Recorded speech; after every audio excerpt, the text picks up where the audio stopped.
नमस्कार दोस्तों, BR07 news में आप सभी का स्वागत है। दरभंगा में चली पुलिस वालों की परीक्षा। फिल्मी स्टाइल में एसएसपी बाबूराम ने ली पुलिस वालों की परीक्षा।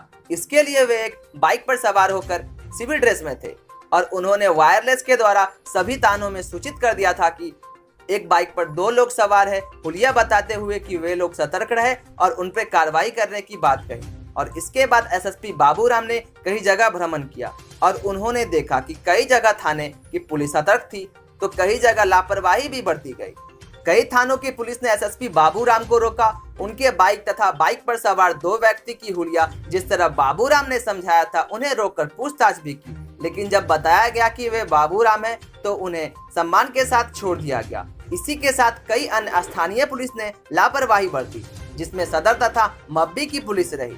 वहीं कुछ लोग एसएसपी बाबूराम को पहचाने तक नहीं। जब साथ चल रहे पुलिसकर्मी ने बताया कि ये हमारे एसएसपी है तो अन्य पुलिसकर्मी उन्हें हैरानी से देखने लगे। वही हम आपको बता दें कि बहादुरपुर थाना क्षेत्र के पुलिस ने सबसे ज्यादा लापरवाही दिखाते हुए ना ही तो उन्हें टोका ना ही उन्हें रोका।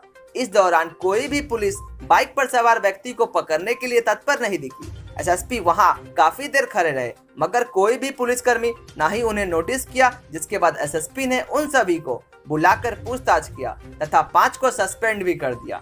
इसके बाद एसएसपी बाबूराम ने खुद बताया कि लहरियासराय कोतवाली तथा यूनिवर्सिटी पुलिस ने बड़ी मुस्तैदी के साथ उन्हें रोका भी, पूछताछ भी किया। दरभंगा को अपराध मुक्त बनाने के लिए एसएसपी बाबूराम ने यह प्रक्रिया की ताकि वह जान सके हमारे पुलिसकर्मी कितने सतर्क हैं।